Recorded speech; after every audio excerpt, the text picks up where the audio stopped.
Hello everybody and welcome to round one of the iRacing Le Mans series, live from the Nürburgring. I'm joined alongside Marco Barbanera and Adam Barth is on the cameras today. We apologise for the delay as we were just loading into the session, and Marco, it's going to be an exciting one today, isn't it? Absolutely, first race of the season, and we have some new faces on the grid, especially in the GTE class with the new Porsche. But it's going to be a tough race for everybody. The fast cars, the P1 cars, obviously are the top of the food chain, hybrid technology and all. Behind them, the P2 cars, the open cockpit prototypes, the HPDs.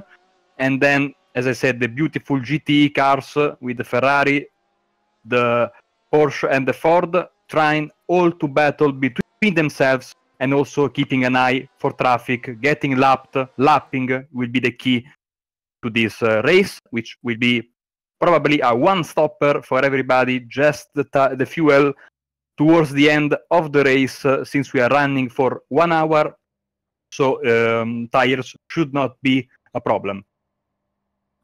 Yeah, as you said, 1 hour race. We've got 3 classes, so managing traffic will be a very, very big issue today for today's race. Even we have 38 cars today. Currently, Fabrice Cornelius took pole on a 31.4, 6 tenths ahead of Tom Muckamore, and Patrick Wolf lines up in P3. Do you want to take away with the LMP2 field, Marco? Yeah, we got Carl Johnson in pole position, Johan Hart is second, Mike Paluk and Neil Andrews behind them, Fabrizio Donoso, Carlo Labati, big shout out to him, we used to race together in 2002, Miguel Vigo, Antti Levosca, Michele Costantini, the IndyCar champion, and Robin Bondon. They closed the LMP2 field. Yeah, and in GT we have 2 Ferraris in Jack Sedgwick and Yanni Vecchio lining up on the front row. Patrick Christoph Moser, P3, Simon Grossman, Sindre Stetsas, Carlos Vila, Marcel Fassbender line up behind them. That completes the top 30. Orion Talman, P32, Kevin Siggy, Dennis Gorowski, and Scott Brazier, Sven Fila, Jawad Karoni and Barry Morrison all did not set times in that session and will be lining up towards the back of the grid. Of course, we're going to have a flying start, as it is in a sports car tradition, and everybody will be fighting for position. A very difficult turn 1, going downhill and then back to the right. Usually, the various classes will take a little bit of a gap between each other. These are the best drivers in the world, so hopefully they will do that. But the track is not very long, 1 hour race, so they will get in each other's way sooner or later. Being the fastest is not always key for success here. You also have to be very, very perfect when you are lapping cars or getting lapped, because you can end your race in an instant or lose a lot of precious time. And the cars are rolling. Yeah, the cars are rolling. Fabrice Cornelius lines up behind the pace car. He's going to be the first man on the green flag. So we'll start off by watching the LMP1 field make their start. We'll go back through LMP2 and then down to the GTE. The pace car peels into the narrow pit lane. They go round the final corner.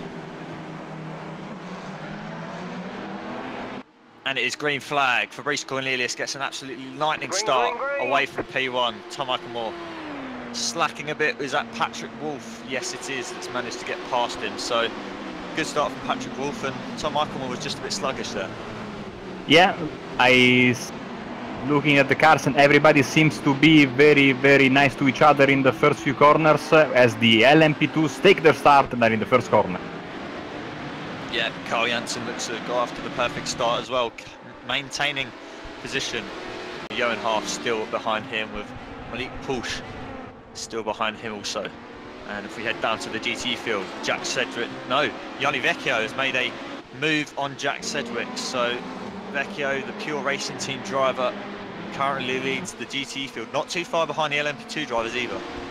Yeah, and there is a Porsche in the back of the field with damage. The only car with damage, I think, on the start is Scott Brazier, bent rear wing. Apart from that, I think that everybody got through the first corner okay. Yeah, from what I saw, it was a pretty clean start from these guys. It's a very big field, but as we said at the start of the race, managing traffic is going to be a big issue. These LMP1 drivers are going to have to be careful around the GTE field because they're going to be battling towards the start. The GTE field are very tightly packed. Absolutely, and you have to be very careful, of course, because these cars, they have a big difference, a big gap in performance, but in certain parts of the track, in certain corners, this can be reversed.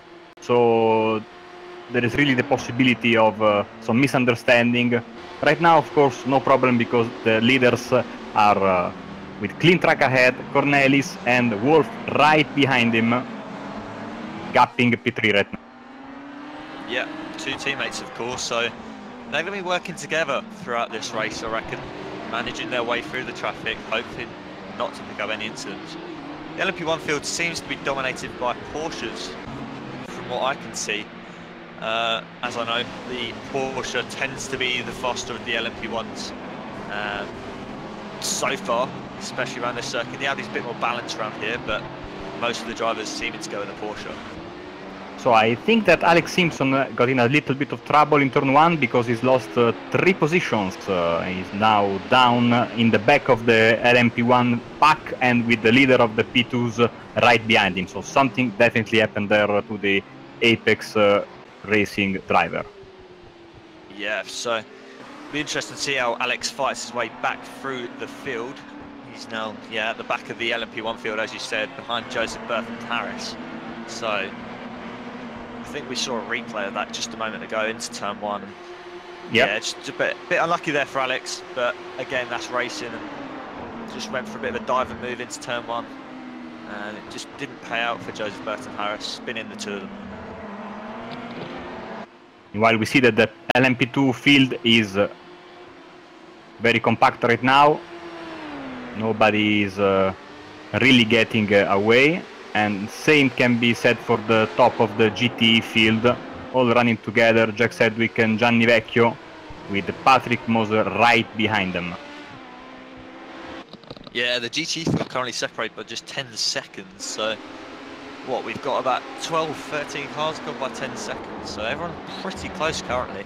I mean, obviously throughout the race people will spread out, and in the top 3 currently is 3 Ferraris, Marco, so we're not really seeing the new Porsche right up there currently. Ferrari seems to be dominating GT. Yeah, we were talking about this before the race with some of the drivers. The Porsche is of course the shiny new car, but the Ferrari seems to be the best car for this track. It's happening right now. I mean, the race is really young, only 7 minutes in, but the Ferraris are definitely the best car at this moment. Yeah, so currently the current top Porsche is Aurelian Talman. Sort of doing something similar to the Pure Racing Team guys in LMP1. They're battling close, and they just a bit of team orders there from Talman, letting Caroni through to get up in to P8. So a bit of teamwork there.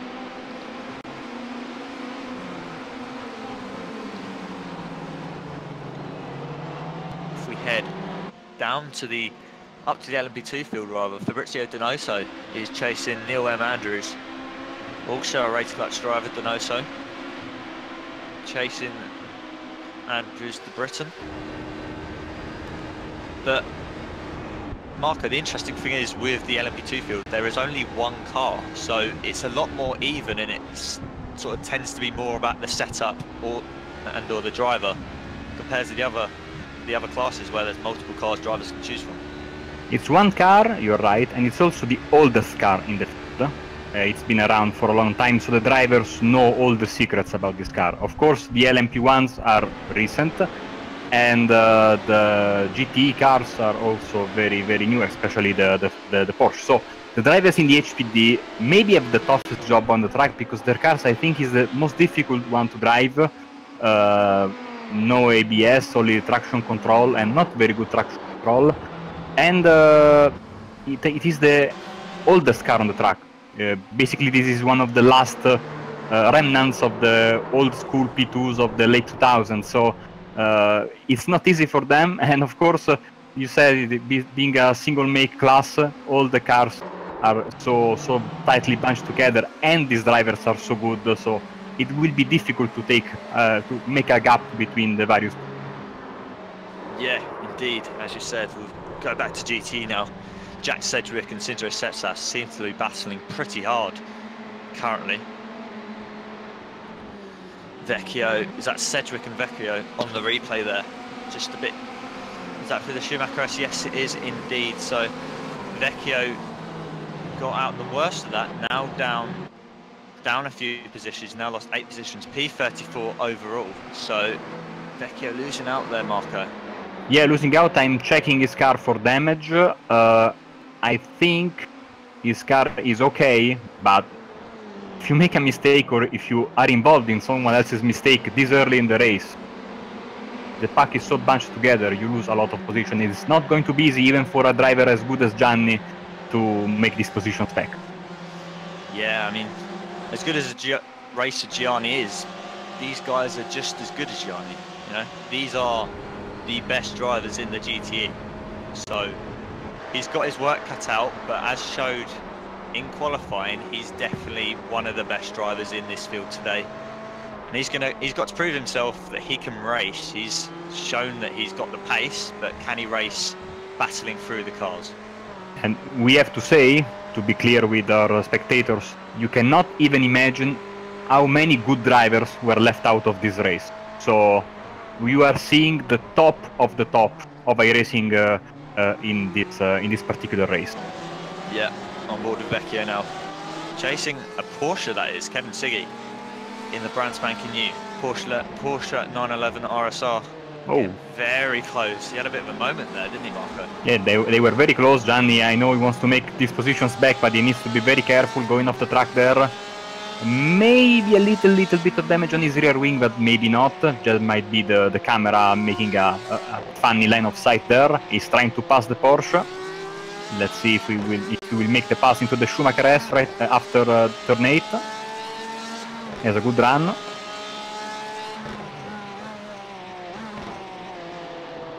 Very close again. Maybe a little bit of a bump there, NASCAR style. You got to make sure you don't get too many bumps on this car though, because aero can definitely hurt you. You don't want to be losing on the straights, especially in the run down into turn 1. He's going to make a move on the Porsche of Siggy. Nicely done there. And the next man up is Djurwad Coroni, also in the Porsche 911. Yeah, we see these cars. They obviously look very similar to some of the GT3 cars, or the cars that you can buy at your local dealership if you are lucky enough to have the money, but the GT cars underneath are much more closer to a prototype. And here comes the LMP1 leaders, by the way. Yeah, so the LMP1s starting to make their way through the traffic for the first time this race. We are 9 minutes into this race. And Fabrice Cornelius still leads Patrick Wolff, Tom Markmore, P3, Florian Kruger is P4, and Alex Q is P5. So, apart from the switch between Wolff and Markmore, there's not really been much of a switch between the LMP1 field. The top 8 are still the same as they started, as mentioned, apart from Wolff and Markmore. Yeah, look at this now, Mikkelmore trying to make his way through the GT field, and the guy behind him, Florian Kruger, is trying to get every possible opportunity to make the pass. This is why we say long races and multi-class racing is so good, especially for this. Seeing these monster cars weaving through traffic, playing a very dangerous game, everybody trying to get an advantage. Yeah, I mean, you got to remember that you're just nearly 10 minutes into this race. You can't be making any rash moves on GTEs because that will just cause you issues. You could get damaged, tangled up. It's a long race. I mean, it's only an hour, but it's better to finish the race than end up in the wall with a GTE 15 minutes in, you know, because you've ruined 2 guys' races there. Exactly. Now, at the beginning of the race, if the mistake and the damage is not that big, you can make up some places because it's 1 hour long. But the more you go into the later stages of the race, oh god, Mikkelmore in the wall. Yeah, he was too hard on the curb, he lost the car, brushing the wall now, touching a GT3 car, GT car, a Ferrari. Wow, we were talking about this, commentator's curse strikes again. He was very, very aggressive lapping that car, he bounced over the curb at the very last corner and went straight into the tire barrier on the left. Amazingly, his car seems okay on the outside, but maybe he's got some kind of suspension damage or something underneath, because that was a pretty hard hit. Yeah, I mean, he's got a slight bit of aero damage on the front right of that car, but it shouldn't be anything too major. It was a bit of a hit, but yeah, it was definitely tough. Just got up on that curb, and then he hit the Ferrari, in fact. So maybe a bit of damage to that Ferrari as well. So he's got to be careful when lapping traffic now, because that he might have a slight pull to the right or something like that. Just got to be a bit careful now. Yeah, probably the hit he had with the Ferrari coming back to the track did more damage than the hit with the barrier. See, the right side of the car, front right, is a little bit bent, whilst the left side of the car seems okay from my position. It was a weird one. We literally bounced on the curb, went to the wall, then went back on the track, and that poor Ferrari was just in the way. Yeah, as mentioned, that's one of the...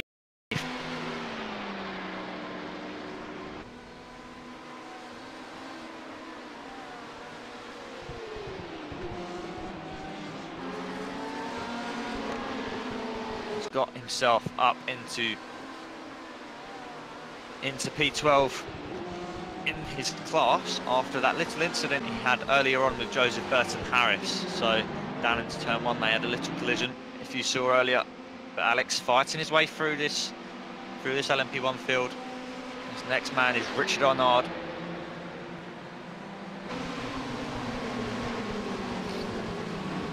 I haven't really spoken too much about the LMP2s, but there's a good battle going on towards the back end of there. We've got Michel Constantini with Donoso, Bondon not too far behind. What do you make of these guys? Well, I know Michele is a very good driver, and he's not in his natural element, he's an IndyCar driver, but he's trying to learn this new car. So far so good. We have to remember he's driving in a field full of I say professional drivers of the HPD, so like we said before, single make classes make for exciting racing. The car may not be that recent, but it provides for amazing racing. Look at the pack, all basically all together. Yeah, indeed, as you said, provides very close racing. Sort of only Carl Janssen has sort of scooted off from the rest of the field, going 5 seconds behind him. He's got a couple of seconds gap, and everyone else sort of seems to be pretty close. So, as you said, Michel Constantini, not necessarily an expert of this car, but no means an amateur. Obviously, has proved himself in the primetime series of the Verizon IndyCar Series, managing to win that championship. And now he's fighting himself with the very best in LMP2.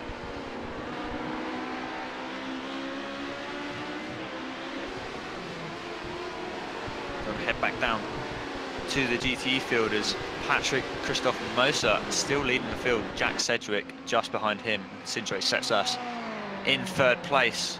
They haven't really changed so much as we look back at Vecchio going back through the field. Managed to get past Coroni just a couple of laps ago. So Vecchio and Simpson managing to fight their way through their respective classes, Marco. Yeah. We're seeing now the leader of the GTs, Patrick Christopher Moser, is followed closely by Jack Sedgwick and Sindre Setzas. I had maybe a problem with the live timing because I saw number 6 drop down and then coming up back again into the podium of the GT, so a little bit of a problem there. I was worried he had some kind of an issue. We are seeing, of course, GT is the class where we had more overtakes. Of course, close racing in all the classes, but GT in particular, being multi-make, and these cars are a little bit easier, and I say this between a lot of quotation marks, because it is not easy, but it's making for a lot of passes. We see a lot of position gains and lost on the scoring column here for the GTs. Yeah, it's definitely a bit of a mix and match, especially between the cars. Each car's of different strengths, different weaknesses. As we've seen, the Ferrari more superior over the Porsche, than the Porsche just doesn't seem to be as fast on the straight line as the Ferrari. So different characteristics between the cars definitely provide for good racing, because you know some are faster in the corners, you see some are faster on the straights as mentioned, and that allows for more overtaking, whereas with the LMP1s, the 919 seems to be the dominant car, and obviously the HPD only a one car field, so pretty even in that respect. It's going to be interesting in the coming weeks to see, of course, which track will suit best each car, and if the drivers will stick to their car, or if some of them will adapt and change car based on the track they are on. So it's going to be an interesting thing to look at in the coming weeks. Of course, we have a full 12 weeks calendar, and we will be racing all over the world, including Le Mans. And remember that Le Mans will be a special event, 90 minutes race, while all the rest of the races will be 60 minutes long. Yep, that is definitely the one to look forward to this season. We're going to head back down to the last man in LMP2. He's fallen down a bit, has Fabrizio Donoso. Was sort of in the mid-pack, but has fallen behind Bondon and Vigo. Just little incident there between Vigo and Donoso. Donoso just getting a bit optimistic by the looks of it when Vigo was getting lapped by the LMP1 car there. That was Patrick Wolf in the Pure Racing team, 919, and Donoso looking to go to the inside and just clipping the rear end of the Spaniard's car. Now we have Joseph Barton Harris in the pits. He is the last driver in the LMP1 field.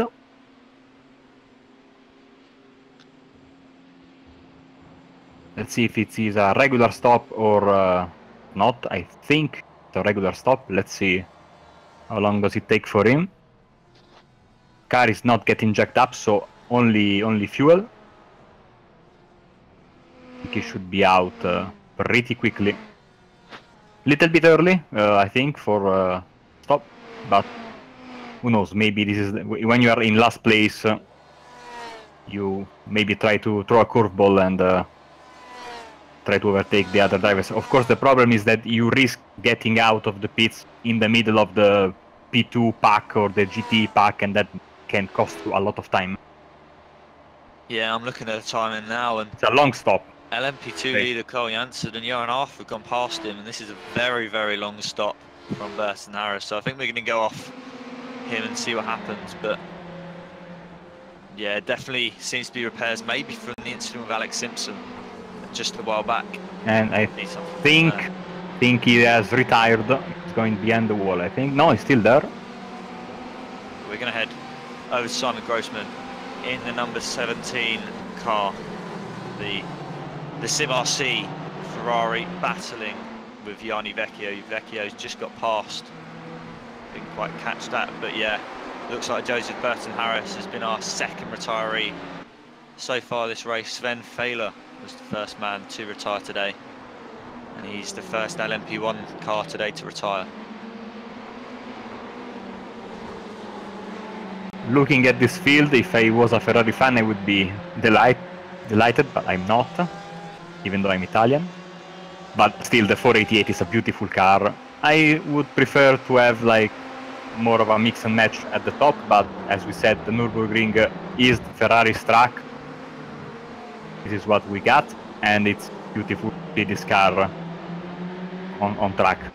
We cannot complain. I mean, the 3 GT cars are beautiful and exciting, and everybody's got a distinct characteristic that makes it different from the others, being the engine or the design. Yeah, indeed. Definitely provides for some good racing. We're going to go to the battle for P7 in the LMP1 field. Currently between Michael Moore and Ribelou is that. So obviously Michael Moore had that incident just a few laps ago. There's been a change in position, I'm hearing.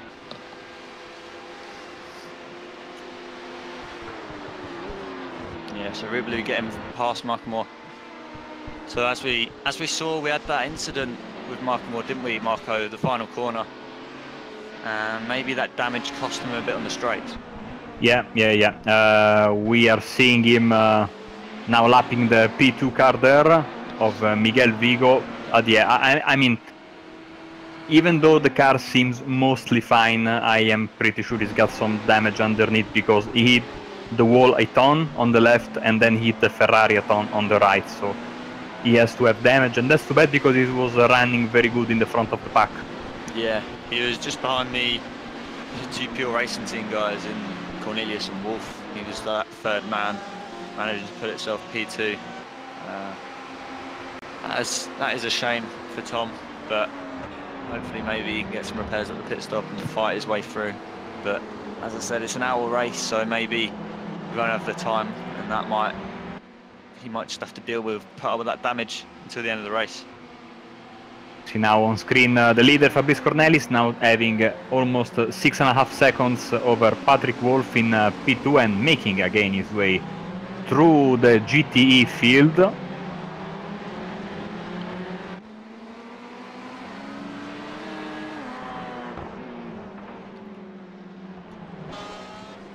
Yanni Vecchio has made up another position, so he's proven himself, Marco, to be one of the best in this GT field today. Absolutely, he is a great driver, and good for him that the car has not a lot of damage. We see pretty good after the problem he had before, so he still has a chance of making a little bit of position. He's in P4 right now, so he has a little bit of a gap to the guys in front, not a lot, like one corner to the podium, whilst the other two drivers in class, the two leaders, are a little bit further ahead. But I say that he still has a chance of winning this race. It's going to be tough, but he can still win the race. Yeah, they've got to, obviously countering the fact, they've got to pit for fuel, so we won't be seeing tyres today. We won't be seeing tyres in the stops. Maybe some optional repairs if people have got involved in some calamities, but it should just be a routine fuel splash and dash essentially. Yeah, so, even at the Le Mans race, when now we see a Ferrari pitting, even at the Le Mans race, which is 90 minutes, I'm pretty sure we're going to only see fuel. Now these cars, I think that they can do fuels and tires together, the GT cars, but they are so used to do double stint, triple stints in endurance races that there's really no point in changing tires for a 60 or 90 minutes race. Yeah, you just don't, there's not a big enough gain or reward for the drivers to make up of that time in a 60-minute race. As Carlos Vila pitted and he had an 8.8 second stop. He's now out of the pits from what I'm seeing. So looks to be a nice clean stop, and as we said, just seemed to be fuel in his Ferrari. And a lot of clean track ahead, so he can push and try to gain some positions now.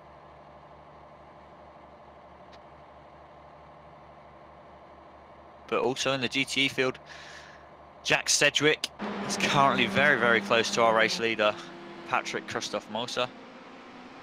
Moser managed to get past Sedgwick and Vecchio when they had their little incident early on in the race through the Schumacher S, and just managed to capitalise and keep that position.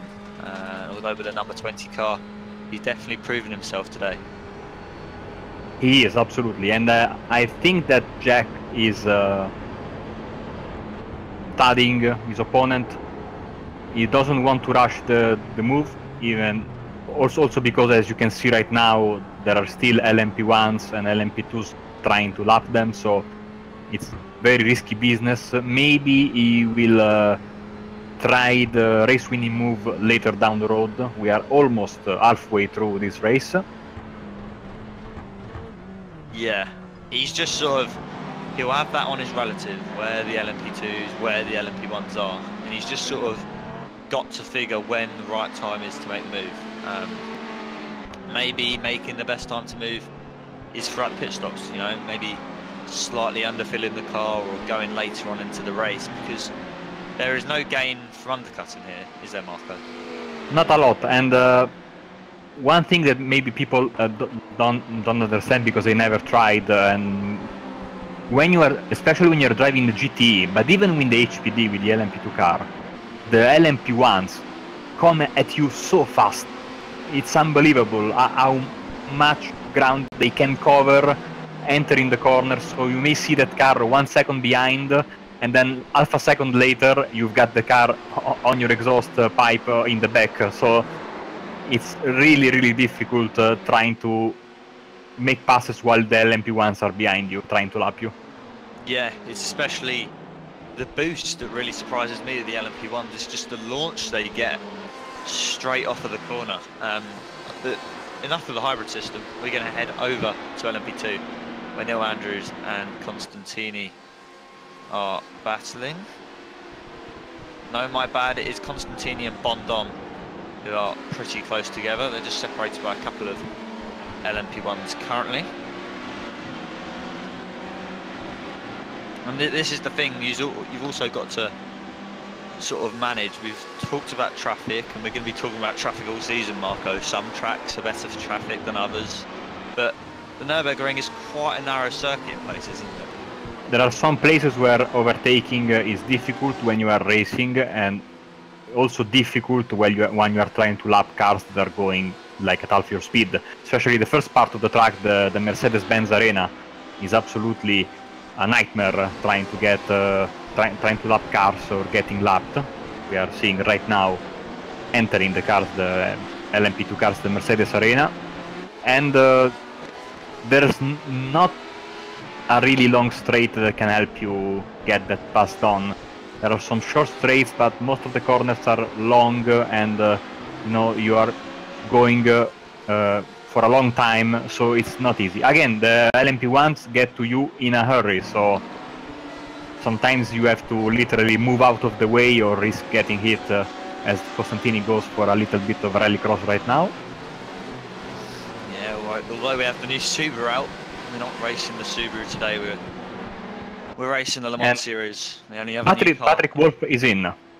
So, yep, the top guy, P2 of the LMP1 drivers, is into the pits. So that's the first scheduled stop, I'm guessing, in the LMP1 field. We saw one a couple of laps ago from Alex Q, but he doesn't seem to be out on track anymore. Yeah, it looks like he's dropped out. But Patrick Wolf is in, so we're going to get an idea of how long the stops are going to be.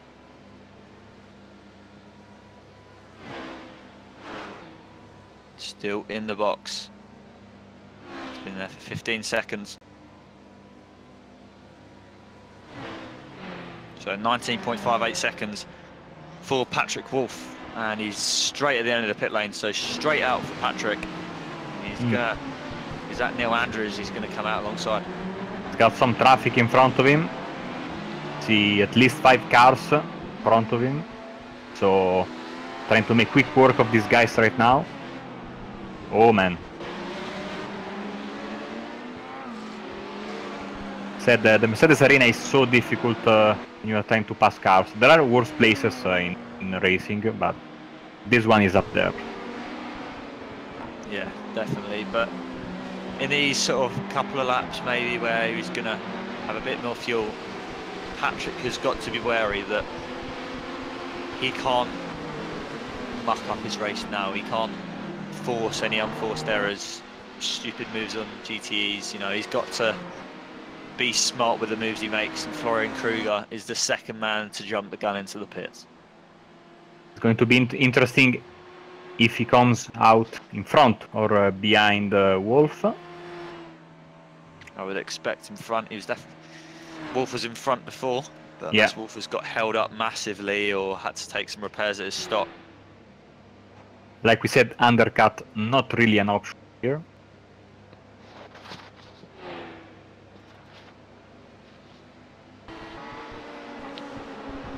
Patrick Wolf has come around the final corner now. He also cut the final corner, I think. Yeah. It's going to be tight. So Kruger's going to be out. It looks like Wolf has just got him. And who is that that's going to fit in between the David Soranzo? No, that's David Baker, sorry.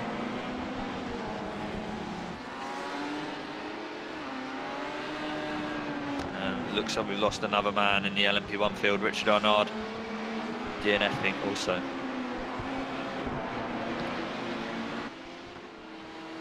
So we've spoken a bit about the different classes, we haven't spoken too much about the track. Marco, is there any sort of key areas of the track that you enjoy? Maybe a sort of certain sector, corner maybe? Well, I really like the second part of the track after the Schumacher S. It's a really beautiful thing to drive going downhill and then getting to the final chicane, which we are using, I think, the faster version, I think, the chicane, or because Formula 1 uses a different one, a little bit slower. That is a pretty good good part of the track. It's one of the modern tracks that I really like, this one. Apart from the first few corners, which are terrible. I prefer the old configuration. Of course, nothing compares to the old track, the Nordschleife, but I'm all for these cars not racing there because it's a nightmare. So we need proper modern tracks for this car. Nordschleife is beautiful, but this is a very good track for racing here. Yeah, indeed it is. David Baker hits, so he allows Kruger to close up to Wolf, get rid of the gap between the two drivers there. And no one else has really seemed to jump the gun so far. Fabrice Cornelius is nearly towards the end of the lap, coming up to the BES chicane. See if he's going to jump the gun, but the LMP1s obviously have a smaller fuel tank, Marco, and that's why we're seeing them in before the other cars, aren't we? Yeah, and Cornelius stays out, so I think he's going to try and stretch it as much as possible. I mean, he's in a pretty comfortable position right now. One thing I'm seeing from him is very good at passing slower cars. When he wants to make a move, he gets the move done. Of course, you also need some collaboration from the slower cars, while Benfield and Tierney are in. Also, Ribolo is in. All in the LMP1 field. Yeah, while we sort of head away from the pit stops and the busy pit lane of the LMP1 field, Yanni Vecchio is still trying to fight his way through the GT field, currently behind third place driver Sindre Setsas. The Radicals Online driver having a pretty good race so far, gained 6 positions. So with the GT drivers, we've seen a lot of gain positions. I mean, obviously we've seen 4 LMP1s drop out, so overall Sindre's gained 2 positions in the GT field. So 2 positions in a field like this is pretty good. Absolutely, it is. And I see now Gianni and the other driver getting lapped. Oh, you see? Oh, no! I think they both avoided the wall, but they lost a huge amount of time. You see that when getting lapped, Gianni maybe was surprised by the way Sindre slowed down in order to avoid colliding with the P1 car. There was a misunderstanding, I'm pretty sure, and they both went off. Luckily, there's a huge runoff area there, so only car contact and not a lot of damage, but Gianni Vecchio is having a very eventful race. Yeah, from what I saw, just sort of Sindre wasn't really expecting the LMP1 to come into that corner and make the move. Just lost it on the curb, and obviously nothing he can do. A narrow part of the circuit, and just comes straight over to Yanni Vecchio, and Yanni Vecchio, not his fault. He's just sort of a passenger, and that nothing he could do. Couldn't step on the brakes, and that still wouldn't really have made much of a difference. But it's not been Yanni's day. No, and now he's in the pits, and it's a long stop, more than 40 seconds, so clearly damage. Remember, he had another contact before, so he fought back. He had a really good drive fighting back for those positions, but I think that now is game over for him. Yeah, I mean, he might be able to get back out on track if the team can get some repairs done, but he won't be fighting towards the top, and he definitely won't be fighting for the win. or any of the podium spots. He'll just be fighting for pride and trying to finish this race. Yeah. Now Alex Simpson is out of the pits, so he had his regular stop. Back on the track.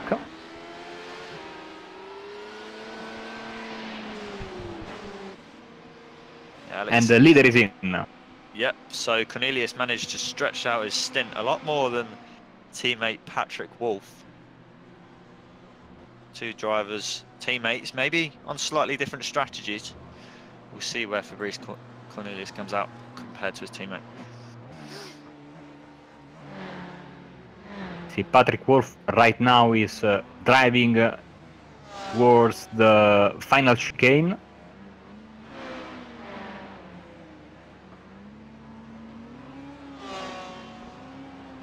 So we've sort of been seeing 15-second lap pit stop time, from the drivers, and another 15-second time from Fabrice Cornelius. Already out of the pits. Patrick Wolf is just about to cross the line. So the gap's of what, about 10 seconds, 9 seconds between the two drivers. So Cornelius has a pretty comfortable lead now. He just sort of needs to keep it in one piece. We have, what, about 20 minutes to go, just over 20 minutes. So that's all of the LMP1 stops over with. We'll be waiting on the LMP2 and the GTE stops in the coming laps. Basically, Cornelis has the entire front stretch of advantage over Wolf, so it's a pretty comfortable margin, 9 seconds to be precise. And yeah, this one looks to be in the bag for the LMP1, but lucky for us, we have 2 more races going on the track with the LMP2 and the GT categories, so the fun is not over. Yeah, we're watching the GT category now with Moser and Sedgwick. Sedgwick hasn't given up, still behind Moser. He's been behind the majority of the race. He seemed to just sort of keep it clean once Moser had that very good start, and Sedgwick hasn't really seemed to risk anything since his incident with Vecchio. Maybe just sort of keeping it clean. You know, he doesn't want something else like that between himself and Moser. Yeah, as I said, I think he's waiting for well, we have only 20 minutes left, but still he's waiting for the last moment possible in order to make the pass. Also because I don't think he will be able to pull a gap on his opponent Moser, because I think these two guys are really evenly matched. So making a pass right now and then having to defend for 20 minutes, maybe not the smartest strategy. It'll be interesting to see some of these two may fill up with different amounts in the pits, which could result in sort of shorter pit stop times, and maybe this race could be won in the pit stop. Oh, of course, yeah. You can play with your fuel. You can play with your fuel mileage. Yeah, some of these guys definitely doing a bit of fuel saving, most likely. I think we saw that with Fabrice doing a bit of fuel saving, so he doesn't have to have quite a long stock and have to fill up as much as teammate Patrick Wolf. See Jack having a look, but not going for the pass there. Yep. So, I mean, I've done a couple of races in the GT, and you can go to about 12 minutes to go. From what I've experienced, as we've seen our first LMP2 driver into the pits and out, Neil Andrews, 17-second pit stop. So he pitted from P4. So the first sort of top guy in the LMP2 field, I mean, Carl Jansen's been in a class of his own today in that category. But out of Porsche, Half and Andrews all fighting for a podium, he has been the first man to jump the gun. Yeah, we see now he's in on our screen. Beautiful white LMP2 car, and he goes in the pits. The field has definitely started to spread out a bit more, Marco, throughout the pit stops. Obviously, different pit stop times between the different cars, which has allowed sort of battles to be cut off, which is kind of annoying for us. You know, we want as many battles as we can see. But we still have a battle in the GTE field. Sinjo Setsas and Simon Grossman, the Radicals Online versus SimRC, the red versus the yellow cars.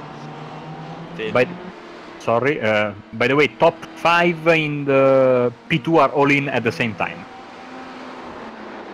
So they've seemed to stretch it out. That seems to be, yeah, essentially everyone in the field apart from Andrews, who, you know, pitted 1 lap earlier, is in. Johan Half, 13 seconds. Carl Janssen, 14 seconds. Malik Porsche, 14 seconds. So these guys around a 14-second pit stop. So that Neil Andrews actually had a couple of seconds longer pit stop, maybe a couple of repairs, or obviously just that extra sort of gallon and a half of fuel, a couple of litres to get him through that extra lap.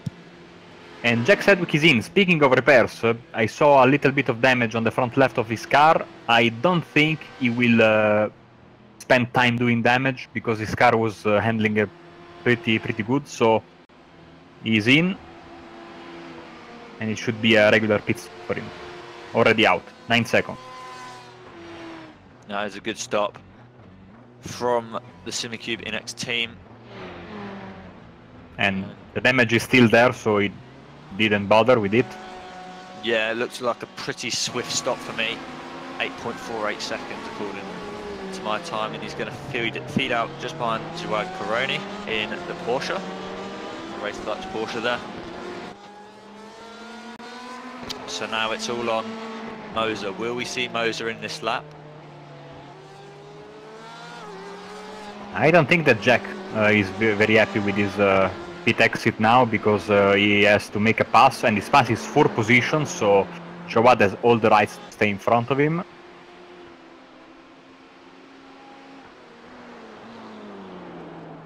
Yeah, this is currently the closest battle on track between Sedgwick and Karoni.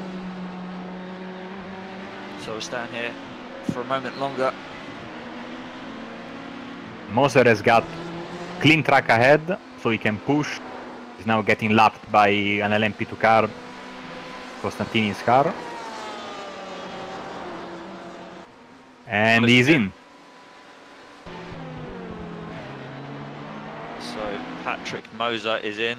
Are we going to see anyone else? Well, there's a big gap down to Sindro Setsas, so I think we will stay on with Sedgwick and see where he is. He's still behind Karoni, and I'll keep you updated on the gap with Moser when he leaves the pits marker.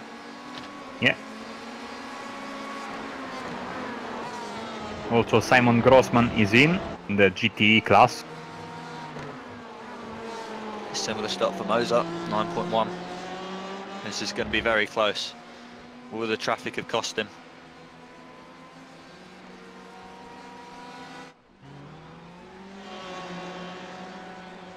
This is going to be very, very tight, Marco.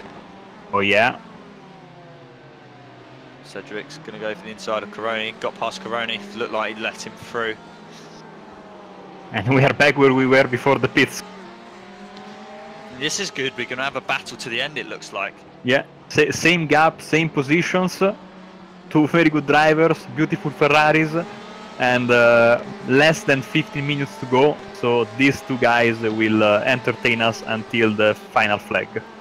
Yep, we've got 15 minutes, 16 minutes to go now of round 1 of the iRacing Le Mans series here at the Nürburgring. And so far it's been a pretty interesting race. We've had a couple of incidents in the LMP1 and the GTE field involving Alex Simpson and Yanni Vecchio. Yanni looks to have retired from the race now, which is a shame. We have a couple of other retirees, one in the GT field, Sven Fehler. We didn't actually see him make the start of the race, and 4 LMP1 cars have failed to make the finish, well, or make it to this stage. Michael Moore, Arnaud, Alex Q and Joseph Burton Harris. So hopefully we'll see them next week to come back fighting, but it's now down to the remaining drivers. 32 in fact.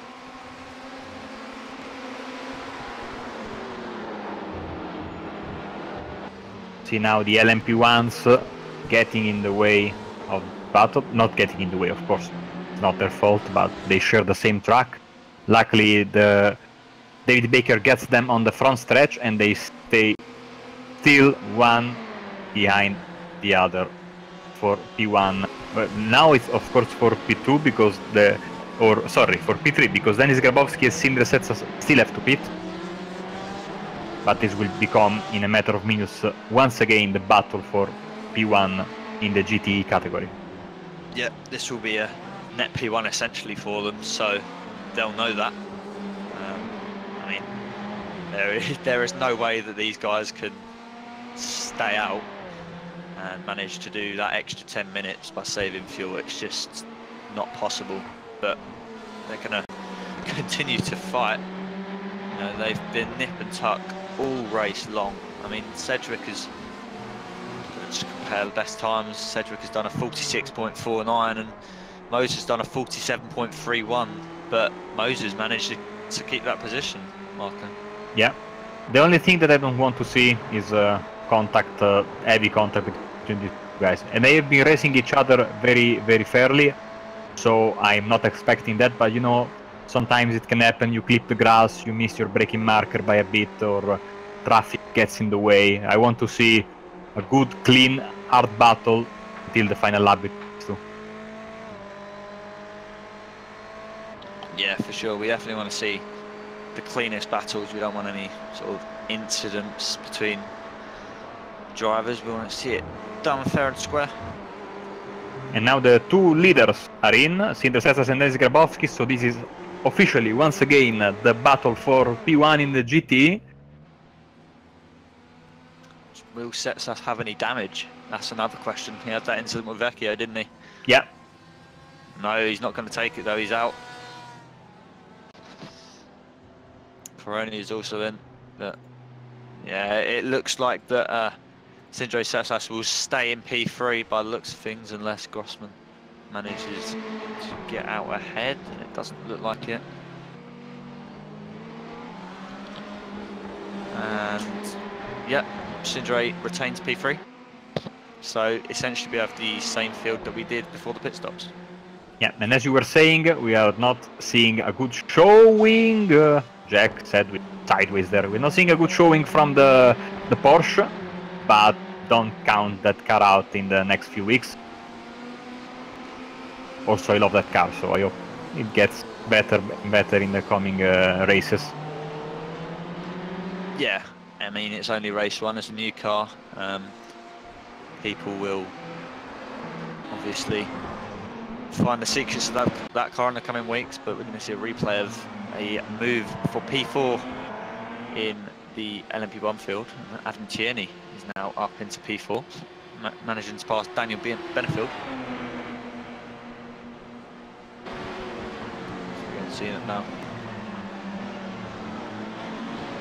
Good move for Adam. Adam sort of just been sitting behind, but managed to make a move now. And it's not too far behind Kruger. He's just still got some catching up to do. Timing mucks up a bit there, but as we said at the start, Cornelius and Wolf just a class above the race, above the rest today. Marco. Yeah, absolutely, and he is driving like a champion. He's managing the gap from P2 brilliantly, and I mean, this race was perfect from the green flag. Not a lot of time to go, so he probably has this one in the bag. We were talking about the GT battle, that little slide that Sedgwick had. Moser managed to get a little bit of a gap on him, but half a lap later, and Sedgwick is once again in the rear of Moser, so the battle is once again on. Yeah, Cedric seems to be the faster driver so far this race, although not last lap. He seems to be the faster driver today, but it just seems so difficult for him to make a move. Yeah, and see the leader coming right now. Oh, they are 2 by 2. Risky moment. Yeah, Fabrice is just going to sit behind them for the moment. Yeah, he's going to get them on the run into the bed chicane. Look at the power of the LMP1. Amazing. Yeah, it's It's the acceleration that just amazes me on how fast they can just get past that the corner, and I think that's definitely what really benefits them, managing that traffic, getting straight ahead out of the corner. Yeah, most of the problems we saw, especially in the first seasons of this car, was that, like I said before, the drivers of the other classes were not expecting a prototype to close in this fast on them. So that's what caused most of the problems, I think. And also, we had everybody trying the car, so we need to get used to it because it's a very powerful beast. Now, P2 is lapping the GT leaders right now, the second place car in LMP1.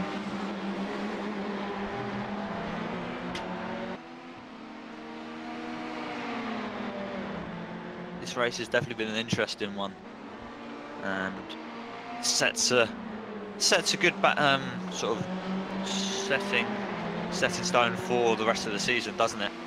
Next week we head to Road Atlanta, I believe.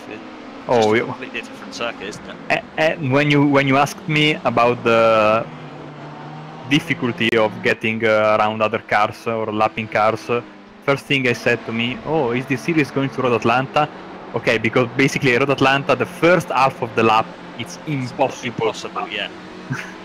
Yeah, if the LMP1s catch through that sort of first S section, it's not going to be easy for them to pass. I think they're just going to have to be patient, and it's definitely one of the many things that the drivers are going to have to be aware of this season. Yeah, the second part of the track, it's pretty easy. You have nice straight chicane, so you can lap the car. But if you are stuck behind a slower car entering the first part of the track, you can get quite a queue behind you. So, and of course, with drivers may get short of patience and try to make an aggressive move, and you know what happens there. Yeah. Is there sort of, apart from Road Atlanta in this circuit, is there any other sort of circuits to this season? Well, Le Mans, of course, is the big one, and of course it's a 90-minute race. But all in all, it's a beautiful, beautiful calendar. We are going almost in the most beautiful tracks in the world, so you can't go wrong. I mean, as now another LMP1 is getting behind these two guys here, and Tedrick needs to make his move. Time is running out. Yeah, he's been sitting behind him for an hour, but with less than 10 minutes to go, time is running out, as you said. He's got to make a move if he wants to get it done. He looks very, very close on this lap, so maybe in the run down into the chicane, he's going to pull out, maybe not into there, a bit risky.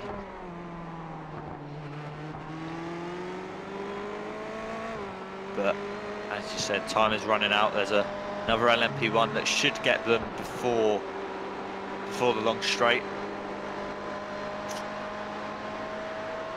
And he's gonna get past Cedric to the left hander there. Jax went out a bit wide there. Obviously Moses just gonna get him on the straight, so Jax lost that bit of time. Yeah. Fighting that LMP1, but yeah, it's the traffic that's the issue for Cedric now. He may want to make a move, but look, it's an LMP1 and LMP2. He's got a bit of a gap behind, so if he wants to make a move, he's gonna have to make it, you know, very, very soon. Getting very close to that LMP1 there, Marco. Very, very close, and he must be furious, of course. This is tricky part of multi-class racing. He has lost a little bit of time, almost 1 second now, to Moser in front of him. Let's see now, Moser has get passed by this LMP2 in the complex, pushed a little bit wide. Then we have another LMP1 behind them, a Porsche, so the gap is back now to what was before.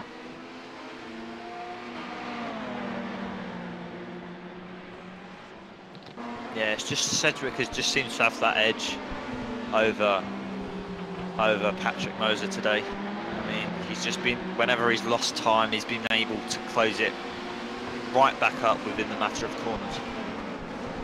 You were making an interesting point before. He is fast enough to stay right behind him, but has he got enough to make the pass? Because really we are running out of time. Yeah, indeed. I mean, he definitely seems to be faster. The lap times don't suggest that, but he's been very unlucky with traffic, and you can't really look too much into lap times in multi-class racing, obviously, because of the traffic that these drivers face, but he looks ever closer now. Maybe that damage is costing him, Marco. Maybe that slight aero damage is costing him a bit on the straights. Yeah, because one would think he would get the toe on the straight and then try a move in the chicane, even though, again, we are using the fast chicane where it is a little bit difficult to pass, but maybe in turn 1, let's see, it's very close right now. Yeah, he's going to have a superior exit. This has got to be his best chance so far this race. Just, yeah, 3.5 minutes to go. Moser is going to go defensive. You're going to have to hold it around the outside, try and get the inside line for turn 2, but Moser slams the door right in his face. Very good defensive driving. Let's see, good exit here from Sedgwick. Again, on the outside, not an easy place to pass. And he has to file in behind the leader. This is very good stuff. This is, as mentioned, still the closest battle on track. And obviously for the leader, your GT field, we're going to be bringing you this best action on track at the moment. There's an LMP1, that's Alex Simpson. He's going to get in. Oh, it's very close between Moser and Sedgwick. That might allow Sedgwick to get past. No, Moser still managed to get that exit, flashing at the Audi. Not happy with Alex's driving there, forcing him out wide and nearly lost the position. Now we have Alain LMP2 trying to make its way, signaling with his headlights that he wants to get by. You see the difference, the P2 makes a lot of effort to get by the GTs. Yeah. Oh. The top speeds between the LMP2s and GTs aren't actually too dissimilar. It's just through the corners, there's just a bit more downforce on those cars. Very wide there, Jack Sedgwick. You're going to have another try here now. Moser's probably going to go defensive again, but is he close enough to make a move? Nope. Moser once again slams that door in Jack Sedgwick's face. And I think you can't fault Moser for his defensive driving. It's been, well, a stellar drive from him today. Well, I am a terrible oval driver, but I am an oval driver, so I am more for defensive driving, of course within the rules and the boundaries of good and fair racing. But yeah, there's nothing bad with some good hard racing like Moser is doing right now.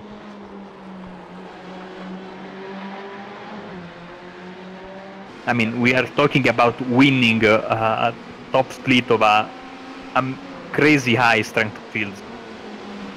Yeah, this is a very competitive field here today. Some of the elite and prototype and GT racing have come out for tonight's race, and I believe Fabrice Cornelius may have the white flag. I'm not 100% sure on that.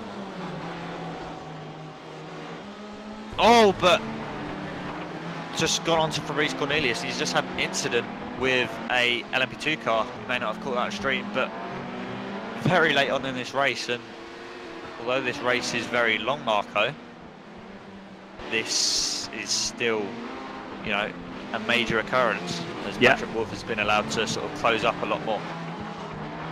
Let's see, if the damage is manageable, it should be good, but if it's In fact, I'm not seeing Fabrice Cornelius. Maybe he's P3. Oh, P4 losing a lot of positions. Maybe he's hit the 17x limit, maybe. Wow. That is very unlucky. Yeah. He's trying to get past an LMP2 and he's just disappeared. You know what? These LMP1s, while making, while lapping cars, they are getting all the space they can and they need, so they are doing a little bit of off track here and there to get a good run on the slower cars, and 17x can accumulate quite quickly. Yeah, Patrick Wolf managed to win this race, so inheriting that on the final lap, and Florian Kruger is going to come into an unexpected second, and Adam Tierney is going to be very surprised with his P3. So these drivers are going to be very, very happy with their results, but Fabrice Cornelius will be very, very annoyed with that LMP2 driver. Yeah. As the rest of the LMP1 field crosses the line, Benefield P4, Niklic P5, that'll be Reblu P6, Alex Simpson P7, David Soranzo P8, and David Baker P10. Carl Jansen's come around the final corner now to win the LMP2 category. Absolutely dominant drive, Marco. Great racing from him, and basically he did what Cornelis did for the LMP1, he did for the LMP2, and sadly Cornelis got disqualified. No, from what I'm hearing, Marco, in the chat, from Team Man Maximum Weinig, unfortunately his iRacing crashed. Oh, so God. That is very, very unlucky. Yeah, as we see in the chat, full throughput fell to unacceptable levels, so that is heartbreaking there for Fabrice, who won Big this. shout out to Patrick Moser winning the GTE category. It was a great battle, and in the end maybe that damage to Jack Sedgwick's car proved too much for him. He was very, very good at staying behind him, but he wasn't able to make the final pass. Sindre Setsas P4, Simon Grossman P5 in class. Denis Gabrovski is the fastest, the highest placed Porsche today. He can be happy with that. But get the results up on the screen, I believe, and we can go through the final results, starting with the LMP1s. Patrick Wolf has taken your win, Florian Kruger P2, and Adam Tierney your podium drivers. Daniel Benefield takes P4, Nikit, Rebelu and Alex Simpson 5, 6, 7, Sorrenzano and Baker P8 and 9, and unfortunately Fabrice Cornelius P10. So a shame for him. Do you want to take away LMP2? Yeah, Carl Johnson winning the race, Johan Hart is second, Mike Paluk third, Neil Andrews is fourth, Michele Costantini is fifth, Carlo Labati sixth, Fabrizio Donoso is in seventh, and then Miguel Vigo, Antti Levosca and Robin Bondon round up the field. Yep, and our final class, the GTE class. So Patrick Moser's fantastic defensive driving got himself the win in class with Jack Sedgwick P2, Sindre Setsas for Radicals Online claims P3. Simon Grossman, pretty good result for the SimRC team, race win P4 in class. Denis Grabowski, obviously the highest placed Porsche, Carlos Vila, Marcel Fassbender, Jared Crony and Orion Tillman, race clutch teammates. Kevin Ziggy, Barry Morrison, Scott Brazier. Scott Brazier was the first of the DNFs. Vecchio, Michael Moore, Arnaud, Q, Burton Harris and Fila didn't make the start. But commiserations to those guys. But looks like we have one man for an interview currently in our waiting area. That man is Alex Simpson. We're going to get him in now. Alex, can you hear us? Yeah, I can. Usually in the box, of course, but managing to get P7 after an early incident. What happened? Yeah, unfortunately just got tagged at the hairpin, sent me around. I think I got a little bit of damage. I was a little bit slow, but not much, to be fair. And then, yeah, I was dead last, really, so just a case of fighting back. And first race we've done in the car, my old man is my spotter. Some may or may not know that.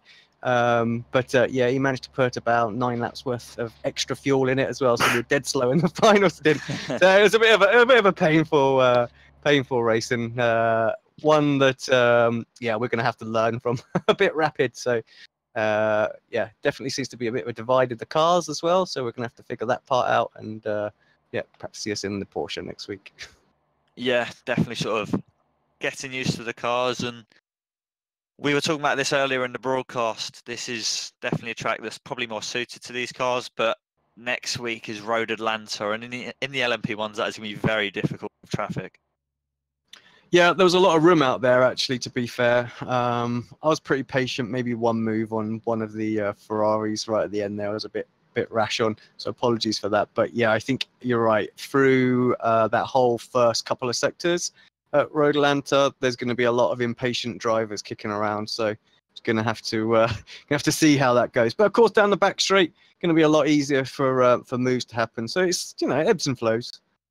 Yeah, definitely. But obviously, a first race in the series. It was a pretty exciting one, mainly in the GTE field for us guys personally. Do you hope to see some battles more in the LMP1 field, or do you reckon it'll be more spread out throughout the races?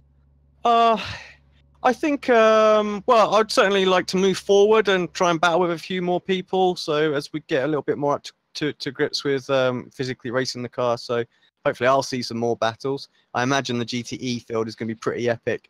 You know what really surprised me was the amount of LMP2s out there today. So really great to see that many. So it's a nice little split.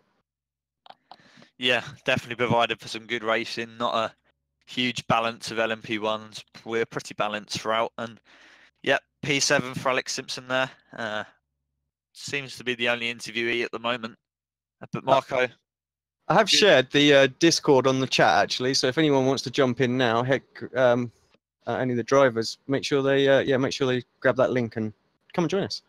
Yep, Sorry. we'll give it a moment. No, that's fine. We'll give it a moment to see if anyone else decides to hop in for an interview. But Marco, we had a pretty exciting race.